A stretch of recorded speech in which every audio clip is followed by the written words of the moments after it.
अस्सलामु अलैकुम वरहमतुल्लाहि वबरकातुहू। हज़रत पीर ज़ुल्फ़िकार नक्शबंदी मद्दज़िल्लुहुल आली उन्होंने एक वाक़या अपनी किताब में लिखा है, बहुत ही बेहतरीन वाक़या है जिससे हमें बहुत कुछ सीखने को मिल सकता है। वो लिखते हैं कि एक दफ़ा मेरा एक दोस्त था, उसका नाम अहमद था। वो किसी काम के सिलसिले में अमेरिका गया, तो वहाँ चंद दिन का क़याम था।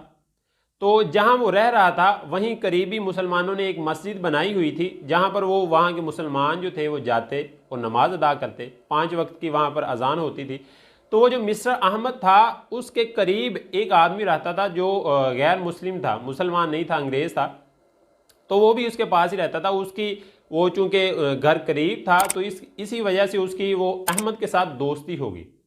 तो एक दिन अजान हुई तो ये जो मिस्टर अहमद हैं ये नमाज के सिलसिले में घर से निकलने लगे।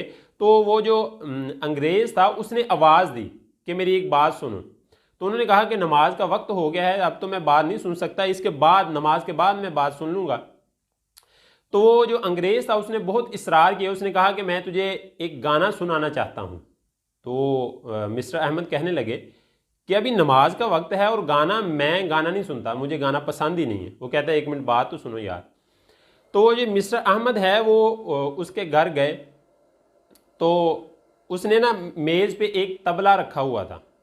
उसने कमरा बंद किया और वो तबला जो है वो बजाना शुरू किया।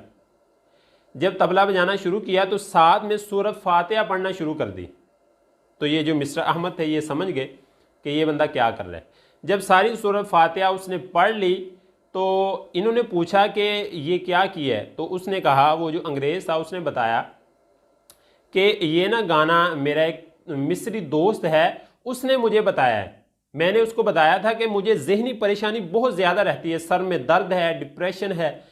तो मैंने एक अपने मिस्री दोस्त को बताया था जो कि एक मुसलमान था।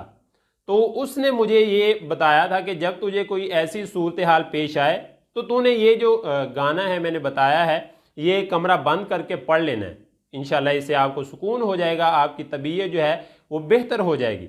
तो वो अंग्रेज़ कहने लगा कि अब जब भी मुझे डिप्रेशन होता है, सर में दर्द होता है या मेरी तबीयत ख़राब होती है तो मैं कमरा बंद करता हूँ और ये जो गाना है ये मैं गा लेता हूँ, मुझे सुकून हो जाता है।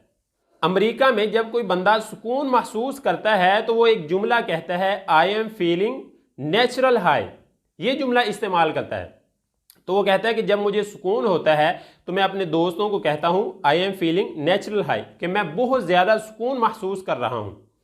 तो उसके बाद वो जो मिस्टर अहमद थे वो नमाज़ पढ़ने चले गए। तो उसने बताया, वो जो अंग्रेज़ था उसको बताया कि ये सूरत फातिहा है कुरान मजीद की जो तू पढ़ रहा था। तो जैसा कि हदीस मुबारक में हमें ये देखने को मिलता है, हुज़ूर अलैहिस्सलातु वस्सलाम ने फरमाया है कि अल फातिहातु शिफाउम मिन कुल्ली दाइन, कि ये जो सूरत फातिहा है ये हर बीमारी से शिफा है। इसमें हर बीमारी के लिए शिफा है सूरत फातिहा। तो आज हम मुसलमानों के अंदर ये डिप्रेशन है, सर दर्द है, इसका मर्ज़ बहुत ज़्यादा फैल रहा है। और पाकिस्तान के अंदर ये डिप्रेशन की जो गोलियां हैं ये सबसे ज़्यादा सेल होती हैं। क्या हमारा फ़र्ज़ नहीं बनता कि हम जो है अपना इलाज सूरत फातिहा के ज़रिए करें, कुरान मजीद के ज़रिए करें?